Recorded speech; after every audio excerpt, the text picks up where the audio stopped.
Stay in your lane. Welcome to the Mind Your Own podcast with Aaron Sorensen and Sasha Durkin, where we stick to sports, except when we're not. Hello and welcome to another episode of the Mind Your Own podcast. I'm Aaron. I'm Sasha. And we are back. Back again. Yeah. We did say 2 weeks ago that it might be an every other week thing. The good news for me is what was going on with my eye is getting better. So for the foreseeable future, I will likely not have to have appointments that coincide with our recording time. So that's good for everybody who has just been missing the consistency of Sasha and I every week. Yes. No, it'll be good. Yeah. Sasha, how are you? I'm all right.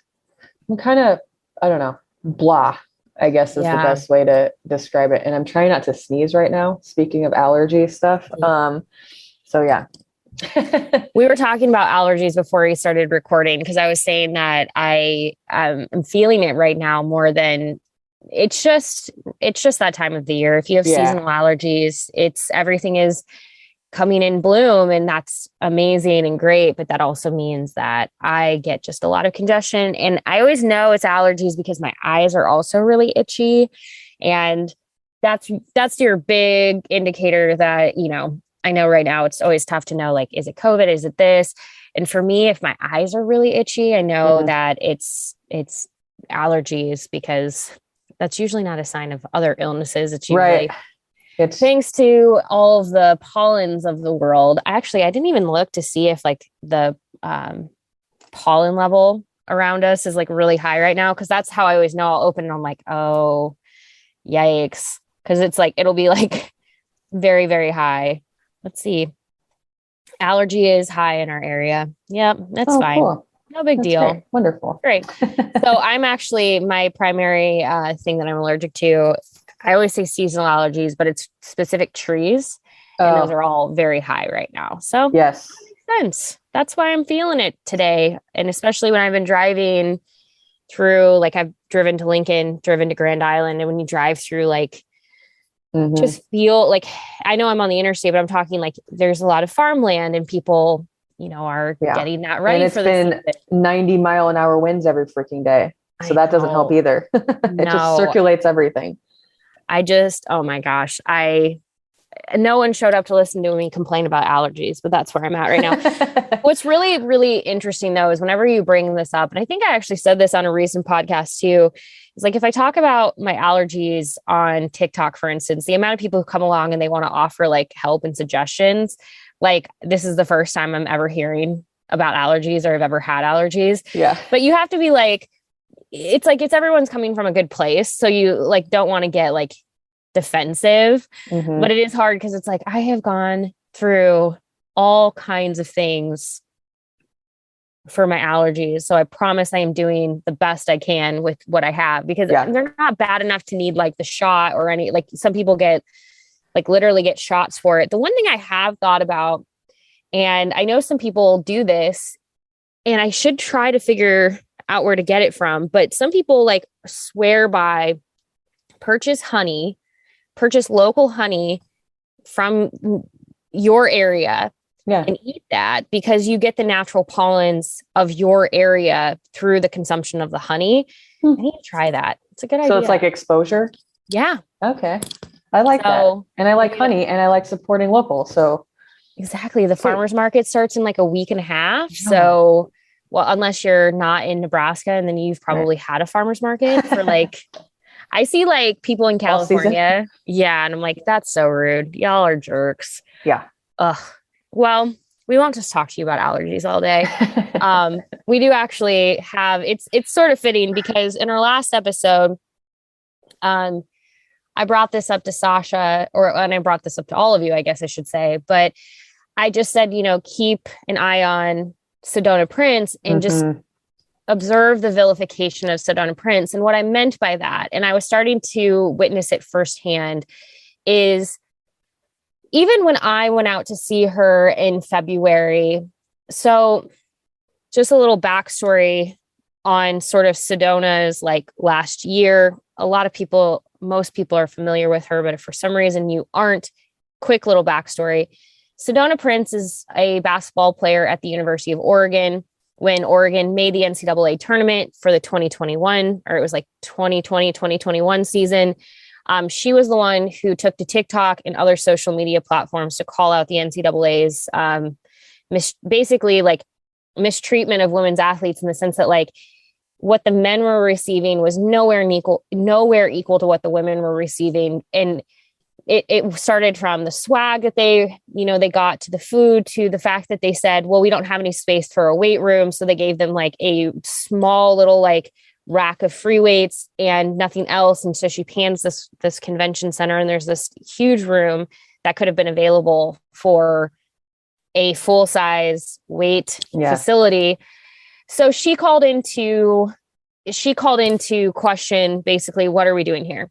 Yeah. Now, Sedona has been fighting the fight against the NCAA much sooner than just that. I think a lot of people don't know she actually filed a lawsuit against the NCAA before this ever happened about name, image, and likeness, because as we know, the NCAA, even with the passing of NIL, they basically just did not want to have to come up with any kind of standardized process for this. They pushed it to the schools, they pushed it to the states, and Sedona sort of, along with some other athletes, clearly saw that coming. And I'm talking like this lawsuit was filed, I believe, in 2020, but essentially filed for the use of their name, image, and likeness to profit off. Like they wanted to be able to profit off their NIL without the NCAA taking that.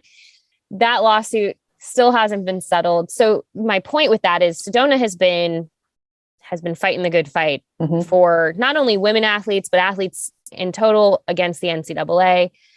But whenever you, one, take on a challenge like she has, but also whenever you find newfound fame as quickly as she has, it can come with both the perks and the potential negatives. And the reason I say that is in the last year, primarily because a lot of people, like I said, did not know about her lawsuit piece of this. They just know about the NCAA March Madness piece.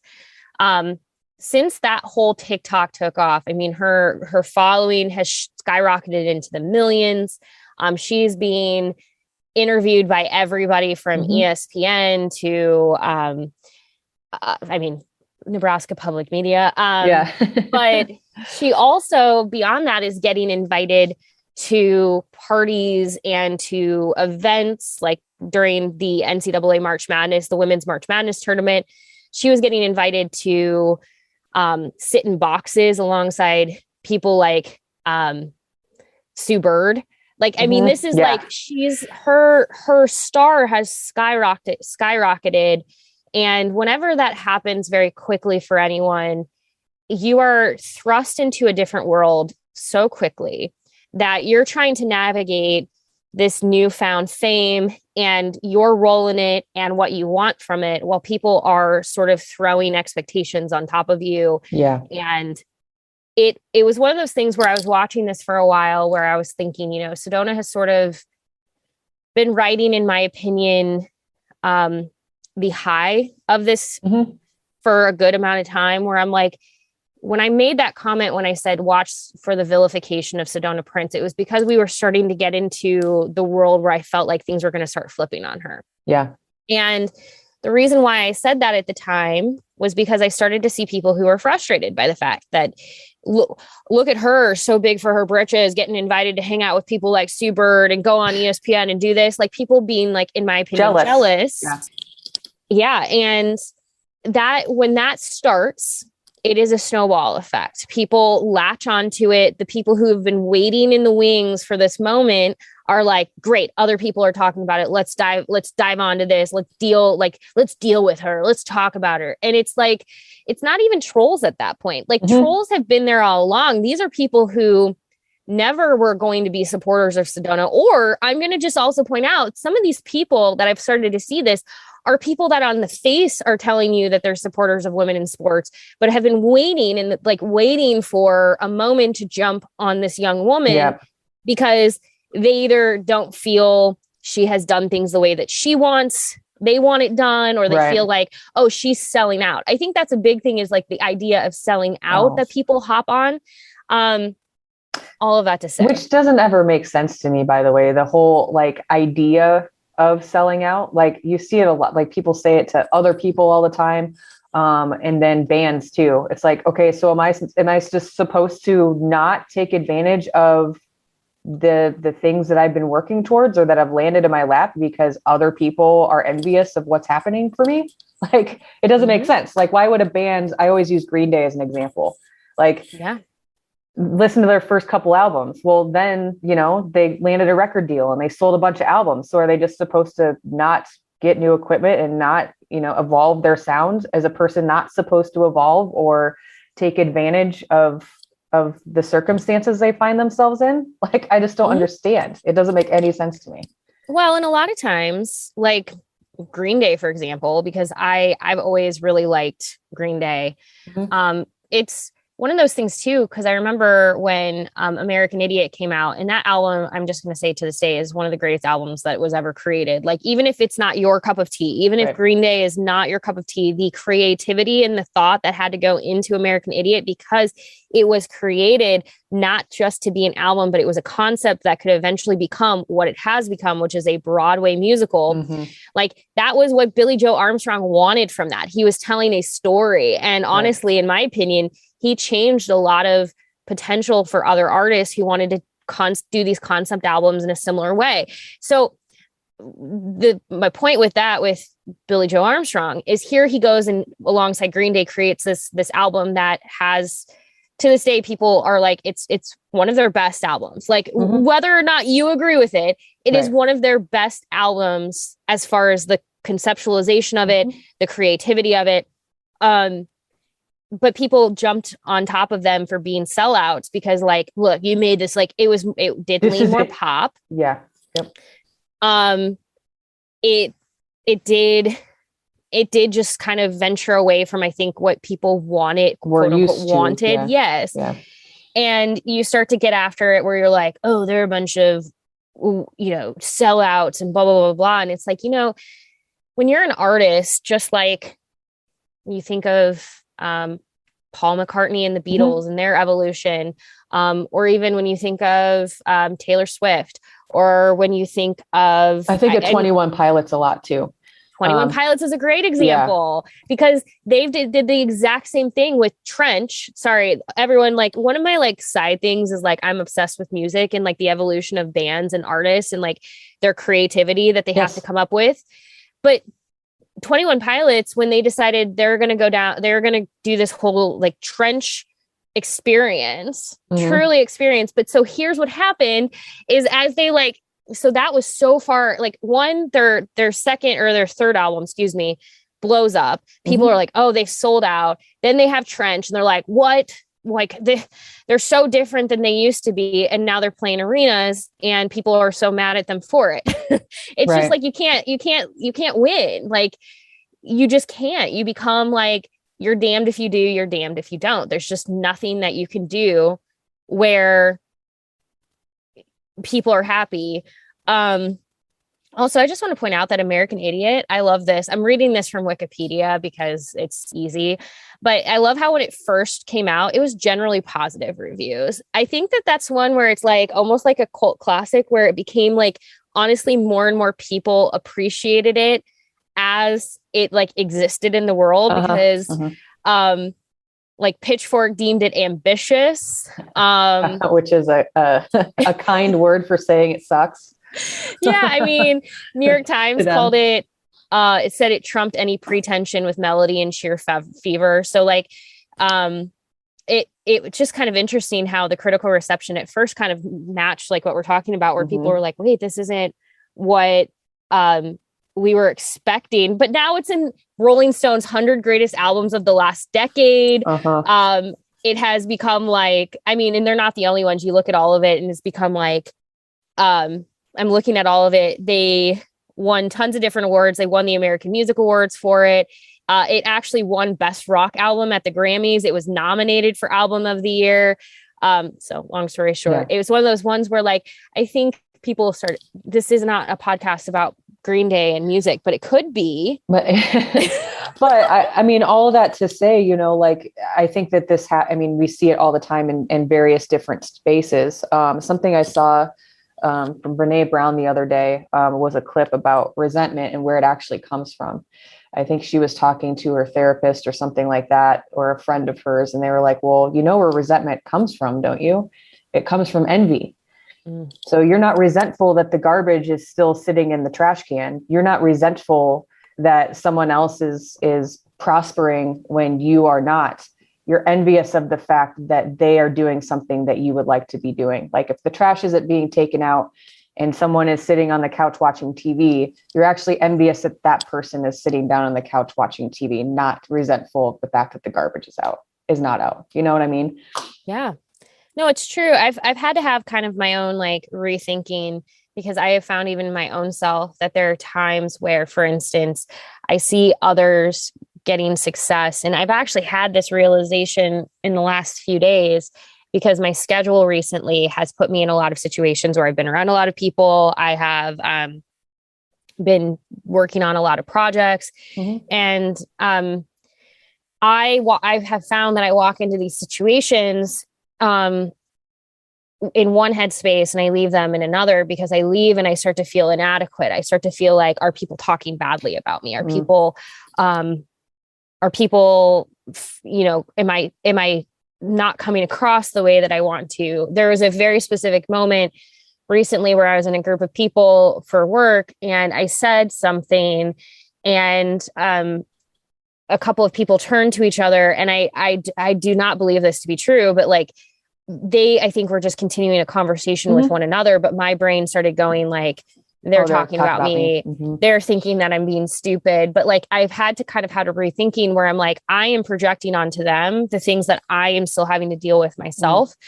And you're right, because we're looking at the success of other people, or we're looking at the way that they exist, and we're expecting them to fit within our, it's almost like we want people to be successful, but not like that. Or we want people to do something, but in the way that we want it. Or we want this, but not I'm your biggest cheerleader until you have too much success.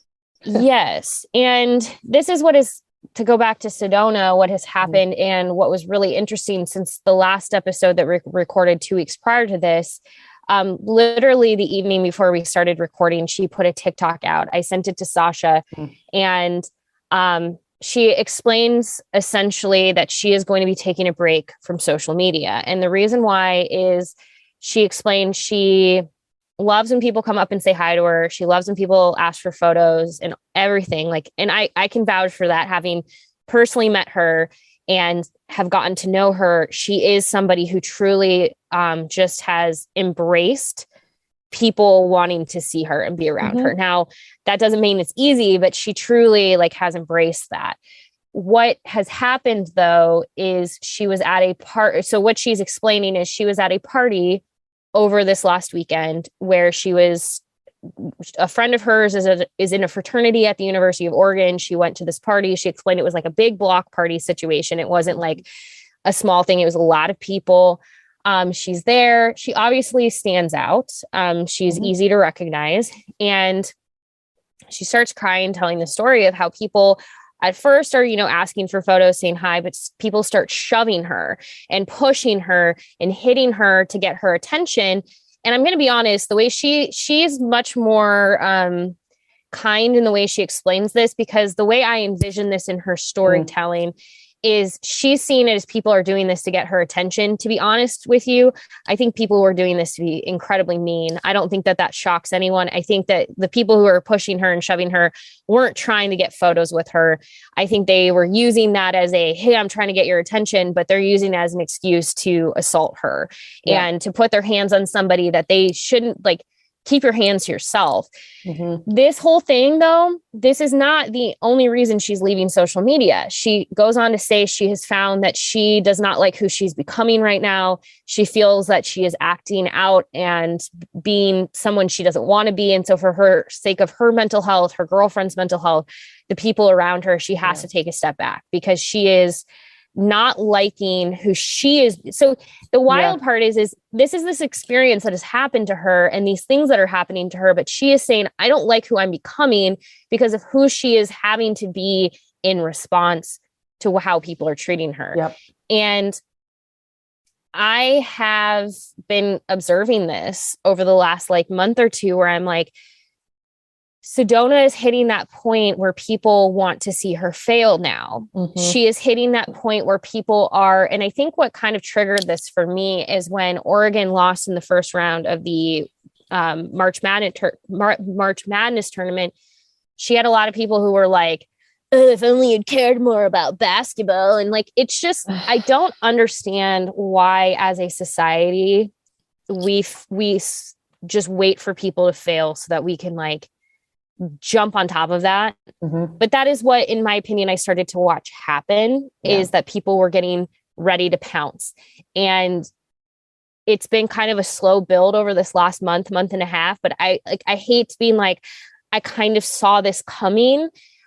This is not Sedona's fault. I want to be clear. Right. I am not in any way saying this is her fault. I'm just saying from an outsider's perspective, I feel like I've been watching this build and it just felt like a ticking time bomb until people were like, now's our chance to just like go after her. And the really sad part is while a lot of people are being very supportive, she had to turn off the comments on that TikTok video because she knew people would come into her comments and leave awful, like they would leave awful comments about how she's being weak or, oh, you're like, if you block people on Twitter, you're being like, you can't, oh, look at you can't like handle it.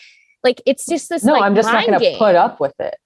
Like, yeah, it's a mind game. It just, we talk about this a lot, but I have like a love-hate relationship with social media for this very reason. You see it happen all the time in various different spaces. And what we were talking about yesterday, and I think the thing that's the most heartbreaking to me is knowing how important of a voice she is in the space that she is occupying. And when people stop treating people like human beings that are behind an account is when we start turning people away from important spaces and we start turning off important voices. We've seen it happen.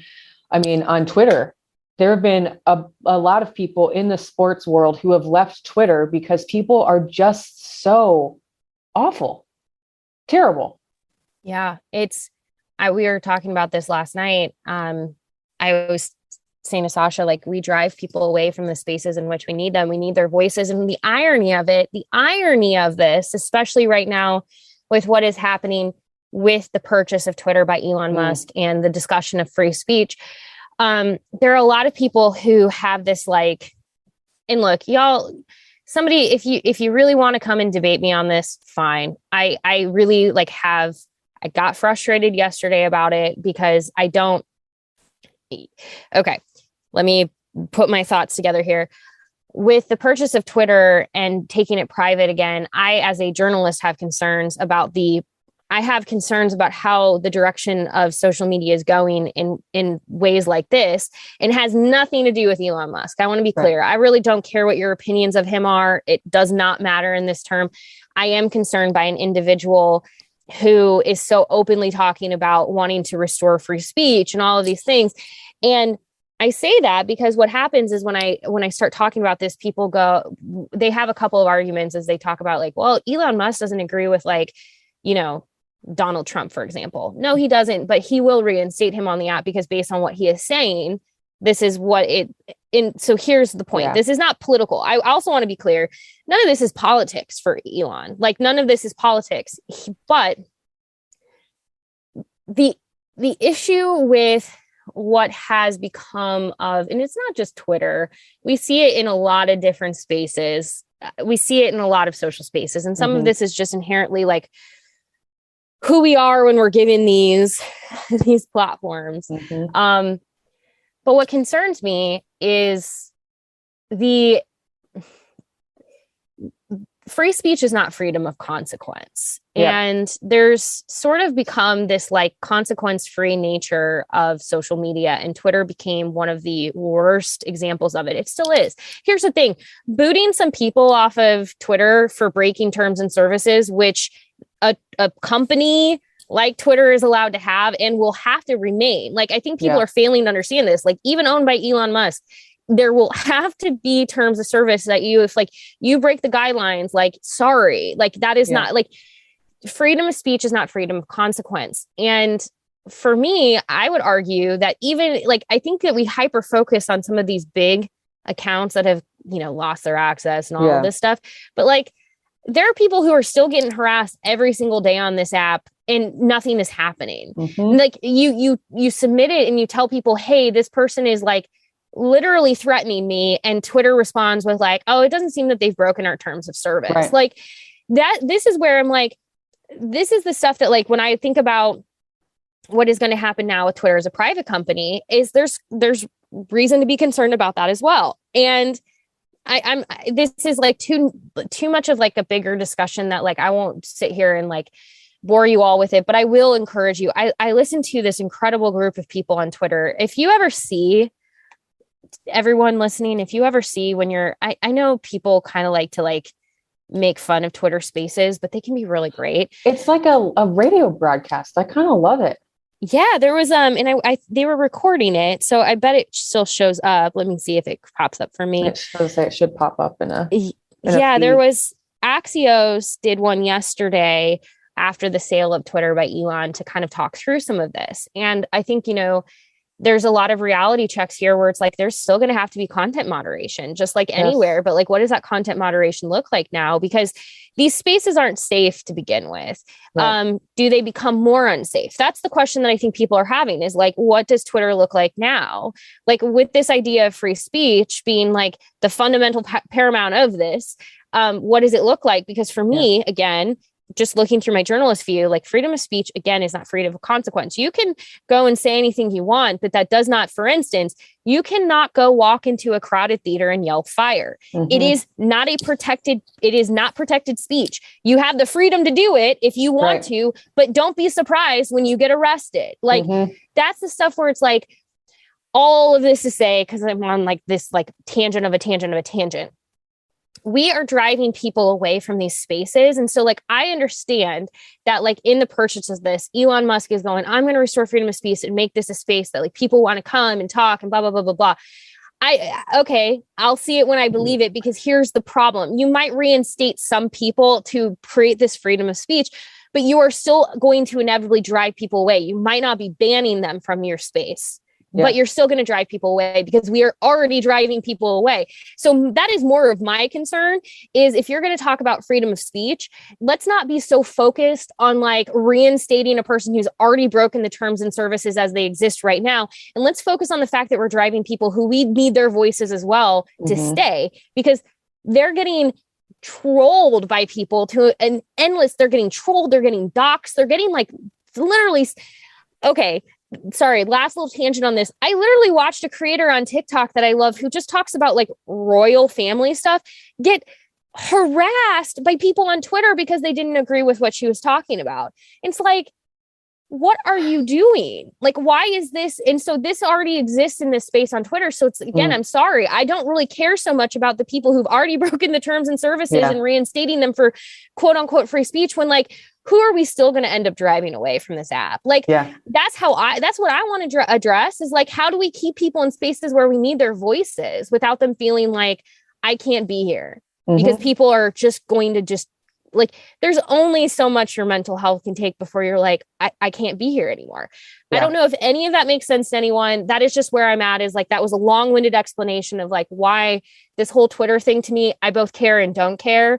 I just think that like we're focusing on the wrong things. Yeah, I saw that. Well, I got a text about it actually yesterday, and the person who sent it to me was just like, I'm taking down my accounts if that's what this is going to be. And I was like, I mean, I saw that. I haven't checked the app. I have no desire to, I'm still on Twitter, but like, not really. Cause for me, it just is mentally exhausting.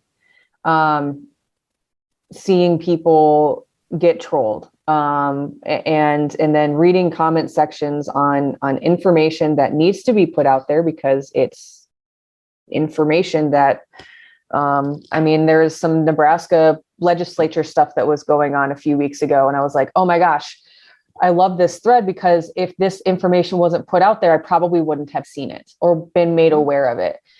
But it's really hard to ignore some of just the god awful things people say because they don't agree or they think someone's lying or whatever. It ends up becoming political for some reason, 90% of the time, it seems like, and it's just freaking exhausting. So I try not to, unless I'm making a joke or being sarcastic or, promoting this podcast or Meathead Test Kitchen. I'm not really on there, but you see it now more and more and more on TikTok too.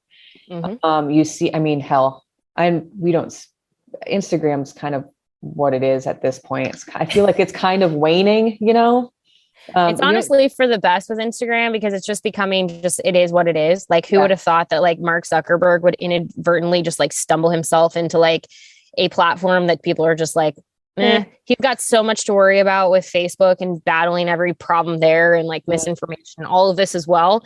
Yeah. So Instagram can just keep existing as like whatever is happening there right now. Yeah. But we see it, you see it on TikTok all the time. If you land on the wrong side of the app, it can be really brutal. And unless you are able to, which sucks, and I hate saying this out loud, are able to make a joke about it or let it roll off your back or ignore it entirely when someone makes a shitty comment, it can be not a great space to be either. And I kind of started bringing it up yesterday when we were talking. It's like, I love like, taking up space on that app, putting out information that we think that people should know and trying to tackle, whatever. But sometimes, depending on the day, it can be hard.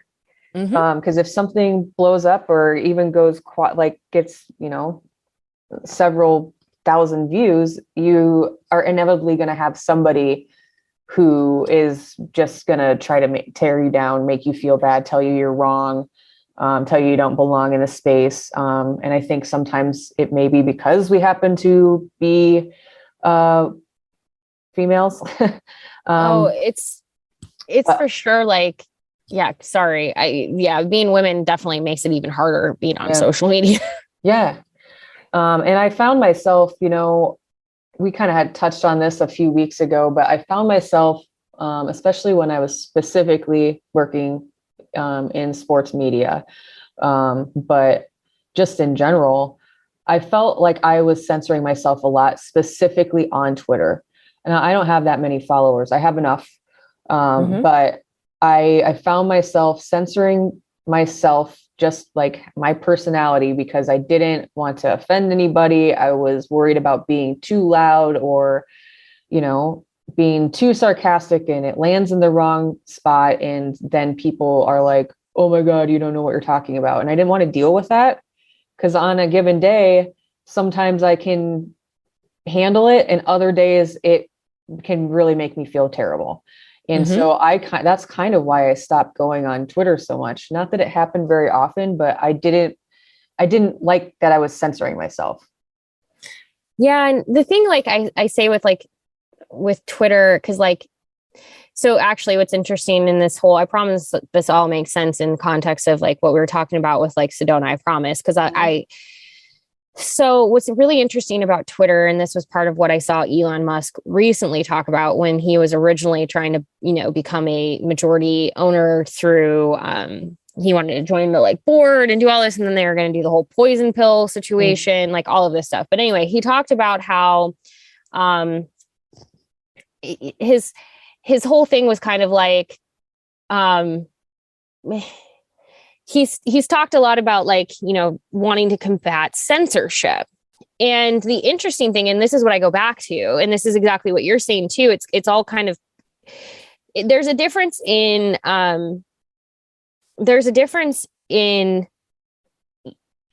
saying like, okay, I'm going to reinstate accounts, or I'm going to allow for things to be discussed on Twitter that were maybe previously viewed as I don't know, like they ultimately would have not been I'm trying so hard to like think of how I want to say this.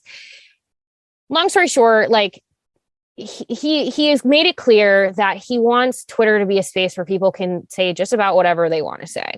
Mm-hmm. And obviously there will still have to be moderation with that. Even I am not going to like go and be an alarmist in the sense that like there won't be any content moderation. That's simply not true. Mm-hmm. But when we think of like, to bring up Mark Zuckerberg and the way that he sort of approached things with Facebook, money spoke with Mark Zuckerberg, and he allowed the space that he had created to be overrun by bad faith actors who wanted, to use that space to spread misinformation and to create confusion and, to be honest, chaos. Mm-hmm. And that's where I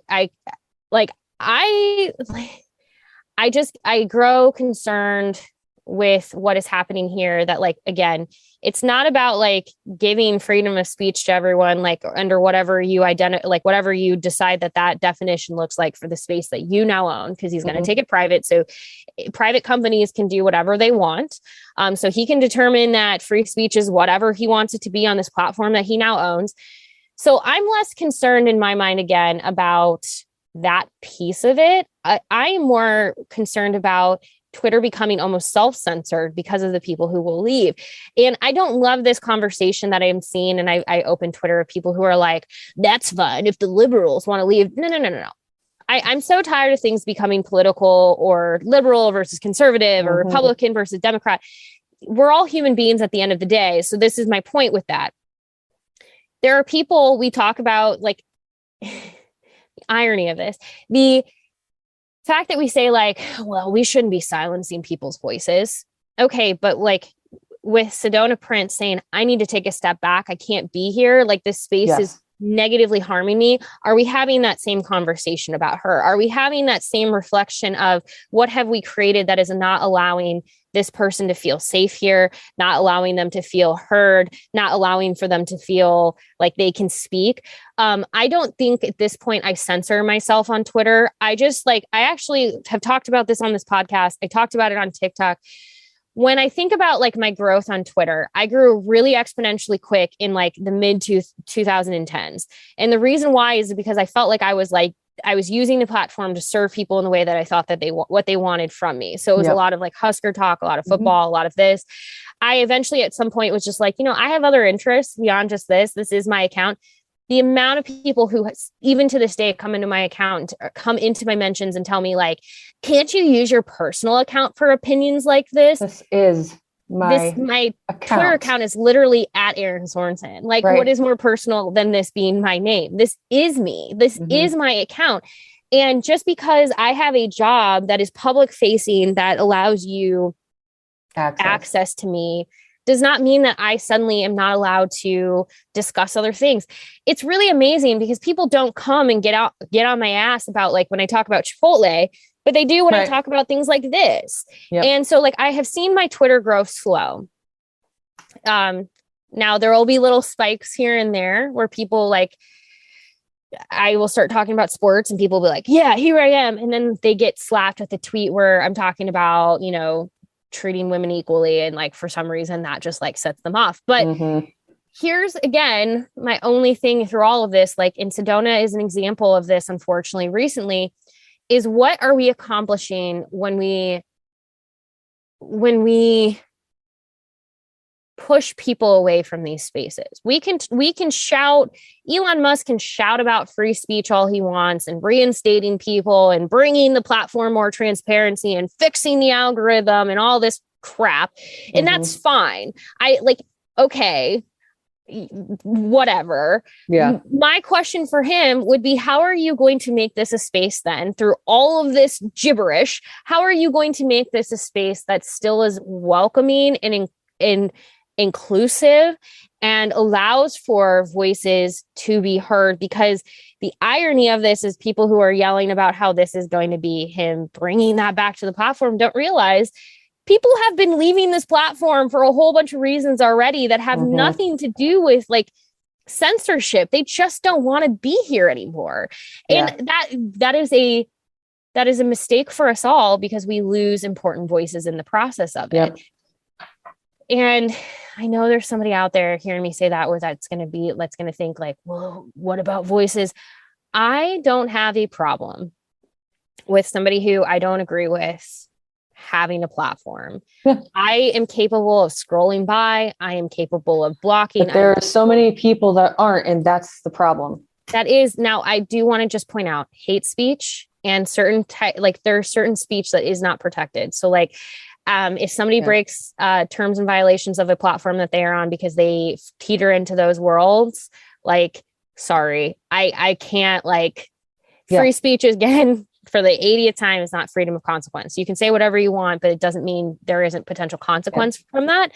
I can't help. I think there's a fundamental misunderstanding of what free speech is anymore, that I think people think you can just say whatever you want, the hell you want. Yeah. And no one's going to say anything to you about it. That's not how it works. No, that's not how that works.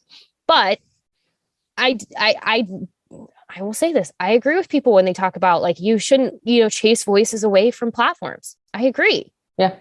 There are people who I don't agree with on a fundamental level that, shouldn't be chased away from platforms either. Now, if you're inciting violence and hate, that's it. I have a different perspective on that with you. Yeah. But if you're just somebody who I don't necessarily agree with your points, but we're fine. Again, I don't know if this is making any sense anyway. No, I think you have to have equal representation of any side of an argument, but that does not include inciting violence, hate speech, homophobia, anything else that falls under that umbrella. You don't just get to go out into the world and say literally whatever you want to and not have a consequence for your actions or your words. Every single choice you make in life, whether that means taking a new job, anything that you're doing, anything that you're saying has a consequence, positive or negative or somewhere in between. So that's, as adults, as human beings, we should know that, you would think, but sometimes it seems like some people don't. And they think that they can just, say whatever to whomever, whenever they want, because they don't have to, sometimes don't face any consequences whatsoever. There are consequences to any action or inaction you take. Yeah, it's just, it's so hard because the nuance of these conversations. And here's the thing. I would say most of our listenership understands where we're coming from. You understand that, you understand where I lean more than where I don't, but I get really, it kind of goes back into this, what I say all the time, that representation matters. When you can see something or when you can hear it, it makes the world more possible. And so I think of someone like Sedona Prince, who is if you haven't seen it, it's on Together's platforms. But a dad brought his daughter to Minneapolis to hopefully meet Sedona because she had felt confident and comfortable coming out to her friends and family because of Sedona.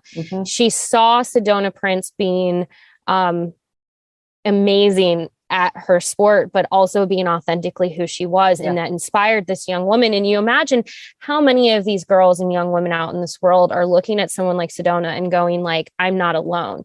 And that's my point of not chasing people away from these spaces where they can be seen and they can be heard, because it only harms those who then don't get to see them. They don't get to need it. Yeah. And they need it. And I think that's the dangerous part when we kind of teeter into these worlds of well, if you can't take it, if you can't take the heat, then get on out.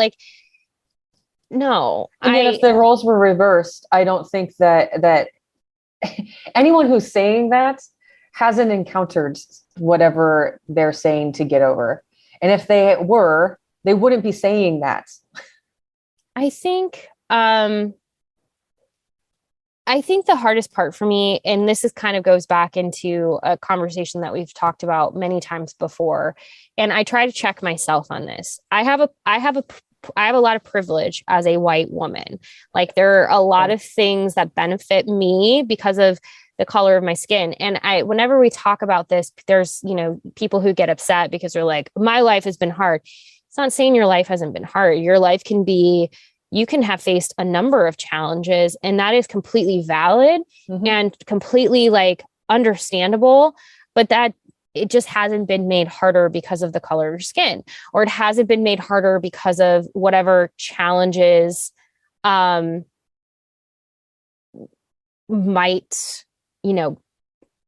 come your way. I just think sometimes like we don't realize like how much that diversity is needed when we are not the person who needs it.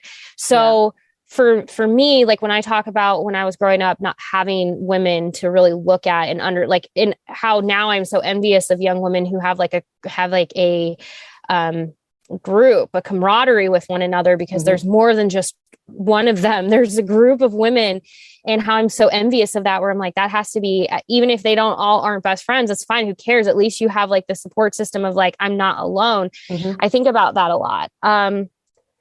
I, for full reference to everyone, I had this conversation just recently, and I hadn't had this conversation out loud in like ever.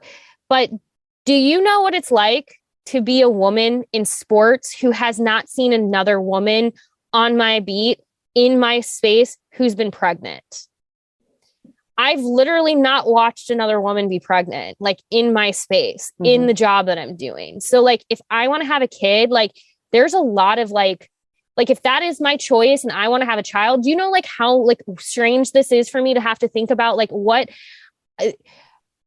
is that experience like? I've seen my coworkers that are men have children, but they're not the one carrying that child. They're not the one having to go to practices and go through everyday life. They're not going to have to be on a sideline shooting something or having to navigate a world that like I haven't witnessed somebody now. And like, I feel like when I bring these things up, somebody could reasonably go like, oh, well, Samantha Ponder, she had kids. Yeah, she's in an entirely different sphere than I am. Right. I'm talking like in my world, I have not witnessed this, like have not seen another woman do it. And so great, like super fun that like I get to navigate this, but like, it's just, and I'm not announcing that I'm pregnant anyway. Like, don't do that. Don't do that. I'm just saying, like, if that is a choice that I make in my life, it's something that I have not witnessed. Right. And so when we talk about like, so my point with this is, these are the things where like, I wish there was representation that I had to look to, but like, I'm hyper focused in the representation that I need because it is what I need. Right. So I am not always cognizant enough, aware enough of like how much a person of color needs that as well. How much they need somebody to like be there too. And I think when we chase that representation away and we make it harder for that representation to exist in spaces without, having to like literally sacrifice their mental health to do it, it's a shame because it will affect others who now suddenly it's not just the person that we're chasing out. It's a whole group of people that are affected by that voice now not representing them in a space is kind of what we're getting at here. And like, when you put it that way, really a lot of the conversations we end up having on this podcast are trying to shed light on a different perspective. And I think that they're important. And that's why we continue to have these conversations, because when you just said that, I'm constantly learning too. I hadn't even taken into consideration, it's not just the person, it's the trickle down effect of all of the other people that are then affected by not having representation, not having a voice that, they look up to or find solace in, knowing that they're not alone, knowing that it's possible for them to take up space. And, it's encouraging to see that. We've talked a lot about that on this podcast from our perspective of just seeing other women in these spaces. You don't feel so alone. You don't feel like the things that you want to achieve in your life are insurmountable because someone else is doing that in a bigger space than the one that you're currently occupying. So that's why this is important.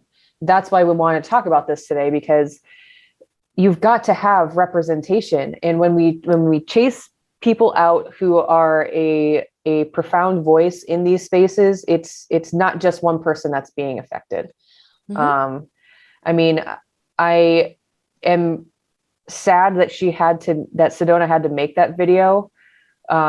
But I am also in the same breath proud of her for recognizing and being willing to talk about the fact that this is negatively affecting her, and taking the time to do whatever work she needs to do, because I think that that's important too, because someone saw that video and didn't feel alone, or maybe that was like the little nudge they needed to take care of whatever they might need to be taken care of. So like actively listening to other people and recognizing that just because you don't agree with somebody or you're envious of whatever they might have doesn't mean that they don't deserve to be in that space. It might be important to someone else. And just because it may not be important to you doesn't mean it's not important to other people.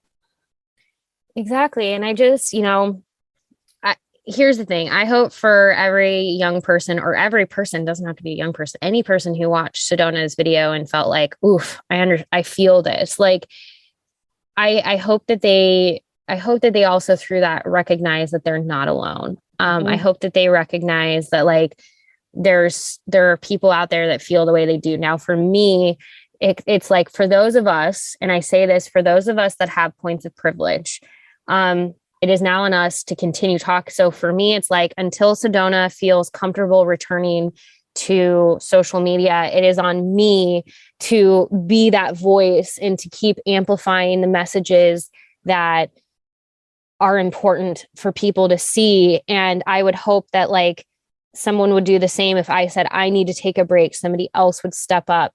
We can't just then allow those voices to be silenced through them needing to take a break. We all need to be able to take a break and take a step back, but we should be able to also then pick up and carry the load for a little while. And that's when we talk about allies and how important allies are.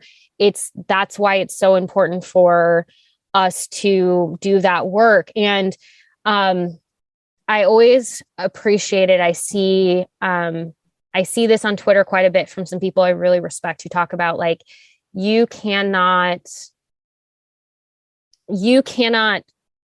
do your best work if you're tired or you're overworked or you're overwhelmed. How are you supposed to fill a cup with a pitcher that's empty?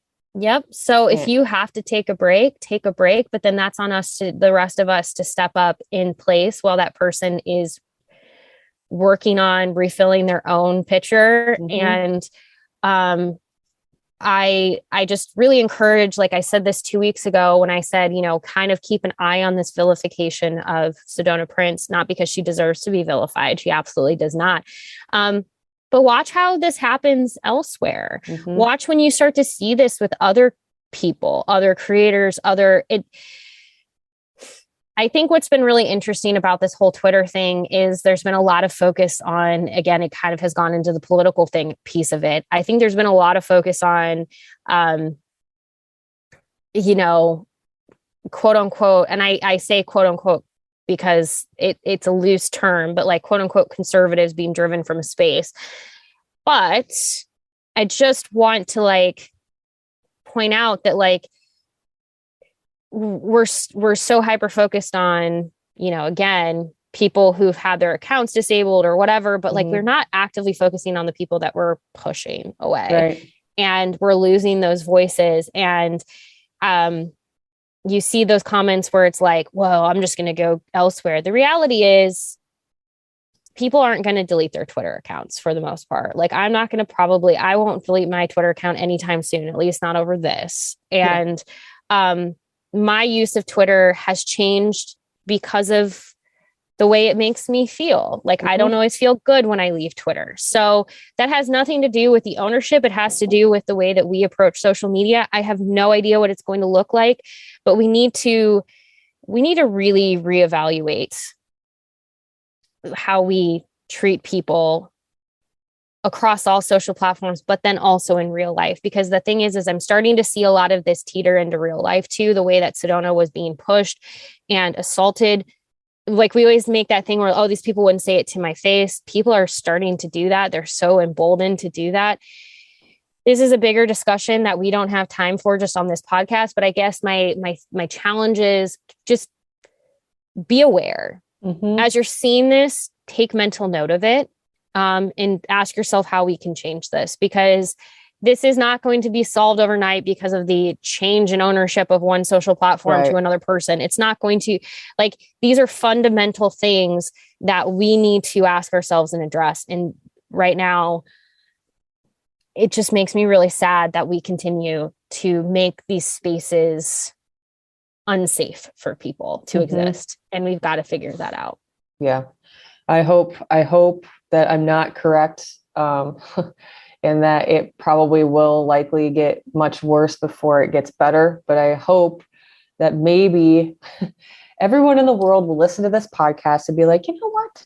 You're right. Maybe I should be more aware of the internet and these spaces. But hopefully locally, at least by continuing to have these conversations, it continues to be top of mind, and perspective is, maybe tweaked a little bit. So yeah, we appreciate you guys listening as we continue these conversations and work through sometimes the jumble that is, I know my brain, like I have a hard time sometimes putting into words what I'm trying to get across. I think that our listeners understand what I'm saying. I like this whole episode, I'm just processing. So let's end with this. If you were to ask, what can I do right now? What can I do? Here's what I don't want you to do. Don't go tweet at Sedona, even if you think you're doing it from a place of love right now. Don't go tweet at her or try to post on something and be like, Sedona, I love you, because I'm going to tell you right now, when you're in a space that she's in, that is an overwhelming feeling, love or not, to just have like an onslaught of people. Like, it makes you feel like you have to then acknowledge to people how much you appreciate them doing that. So if you're like, but I'd like to support her, how can I do that? Again, go be an ally somewhere, go continue a conversation, go talk about this, go bring awareness to that. Is going to be more fundamental in helping the very thing she is talking about, versus she will know you support her and love her by doing that.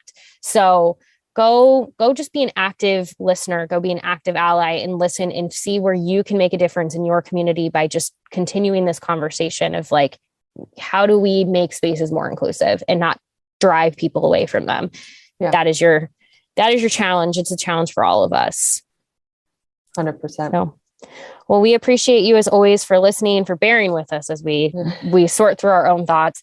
We will be back next week. We will not have a break unless, like, knock on wood, nothing happens, but we will be back next week with more. If you have any thoughts, questions, anything, you can email us at mindyourownpodcast@hillvarsity.com. You can also tweet at us at Erin Sorensen, at Sasha72. You are the best parts of Twitter, so feel free to tweet at us. Like, we love it. And again, we will be back next week. Thank you as always for listening. We will talk to you later. Bye. A Huda Media Production.